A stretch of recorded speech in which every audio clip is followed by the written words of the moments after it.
Éternel notre Père, nous te rendons grâce. Nous voici pour une nouvelle semaine avec de nouveaux objectifs, de grandes attentes et des défis énormes à relever. Je prie que ton esprit nous vienne en aide et que ton esprit soit notre soutien premier. Prends contrôle de nos activités, veille sur nos vies, sur la vie de nos familles et viens à travers cette dévotion parler à ton peuple. Au nom de Jésus que j'ai prié. Amen. Je vous salue tous dans le nom puissant de Jésus-Christ, très chers membres du temps des paroliers. Que la grâce et la faveur de notre Seigneur soient votre partage. Bienvenue à nos dévotions matinales qui aura pour thème « Qui tu suis ».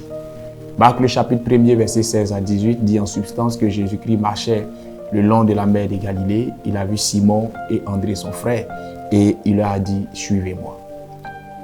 Ce passage-là, tout leader d'église, tout père spirituel et toute personne en général devrait le lire et le comprendre comme il faut.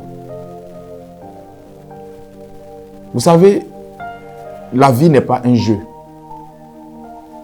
Quand même qu'il arrive que parfois on joue dans notre vie histoire de nous divertir, la vie n'est pas un jeu. Et les personnes ou la personne que vous décidez suivre dans votre vie, cette personne-là aura un impact non négligeable dans l'issue des choses concernant votre vie ou dans la trajectoire que votre vie prendra. C'est la raison pour laquelle je me plais à dire souvent que les personnes que nous rencontrons tout au long de notre vie sont un peu comme l'arbre de la connaissance du bien ou du mal. Il y a des personnes que vous allez suivre qui vont vous conduire dans le mal. Il y a des personnes que vous allez suivre qui vont vous conduire dans le bien. Lorsqu'une personne décide de vous suivre, veillez à ce que cette personne-là ne regrette jamais d'avoir décidé de vous suivre un jour. Lorsqu'une femme décide de vous suivre dans le mariage ou dans une relation amoureuse, veillez à ce que cette femme soit le plus heureuse possible et ait moins de moments de peine, moins de moments de douleur à vos côtés et qu'elle connaisse le bonheur véritable. Parce qu'avant de vous suivre, pour vous dire la vérité, des parents à elle, des amis à elle, des proches ont essayé de l'en dissuader. D'autres même ont essayé de la décourager. Et elle a trouvé que c'était vous qui étiez la personne idéale. Parmi tant d'hommes qui lui faisaient la cour, c'est vous qu'elle a choisi. Mais on vous choisit. Et vous faites subir des pavettes et des non-mûrs à cette femme. C'est-à-dire qu'elle a le sentiment même d'être en couple avec le diable. Parce que vous estimez que vous êtes trop arrivé.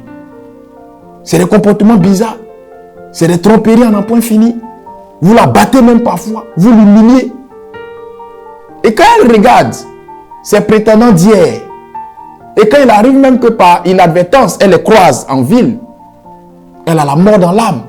Elle a le regret. Quand elle regarde ses copines qui sont en train de se réaliser dans d'autres relations, elle a la mort dans l'âme. Parce qu'elle se dit, ça dit qu'elle regrette même de vous avoir suivi. Elle maudit même le jour où elle vous a croisé. Ce sont des choses qu'il faut éviter. Et de l'autre côté aussi, vous la femme, lorsqu'un homme décide de vous suivre dans le mariage, lorsqu'un homme décide de vous suivre dans une relation amoureuse, évitez de lui montrer des comportements bizarres à la lutte douteuse, des sautes d'humeur, une impolitesse caractérisée, permettez-moi le thème, parce que vous estimez que vous êtes trop arrivé. C'est-à-dire qu'il vous regarde et il regrette même d'avoir laissé Marguerite pour vous. Parce que Marguerite, au moins, ça allait un peu. Mais vous, on vous a pris.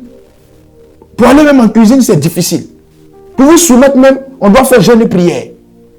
Pour que même vous arrivez à vous occuper même de la maison, on doit faire jeûne l'honneur.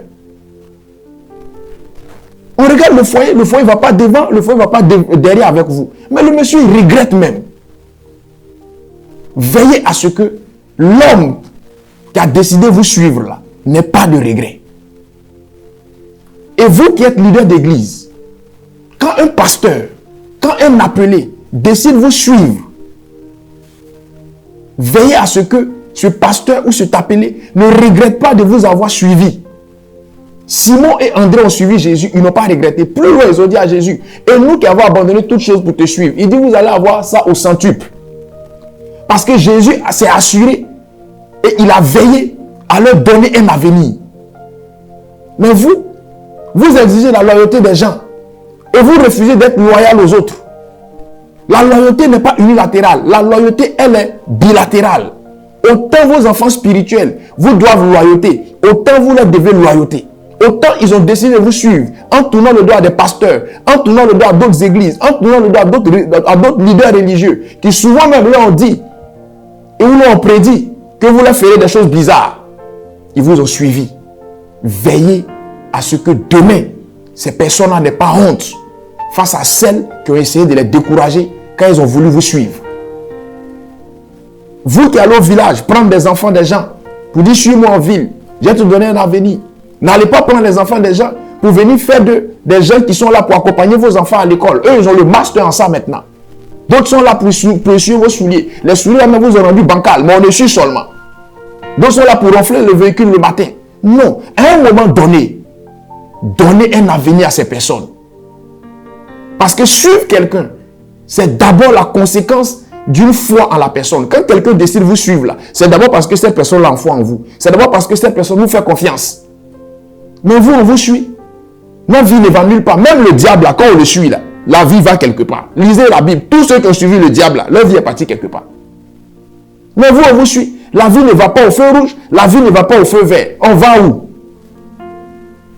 Soyez des personnes qu'on a envie de suivre.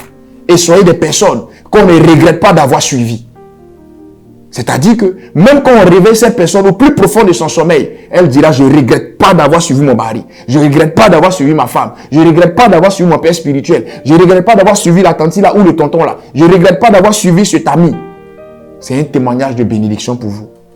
Mais vous, on ne les réveille même pas. Eux-mêmes, ils appellent, ils convoquent la presse pour dire, vraiment, je regrette d'avoir suivi ce type-là. C'est une malédiction qui vous suit. Je prie que le Seigneur vous donne la bonne compréhension des choses et que son esprit soit sur vous. Dieu est bon en tout temps. Shalom chez vous.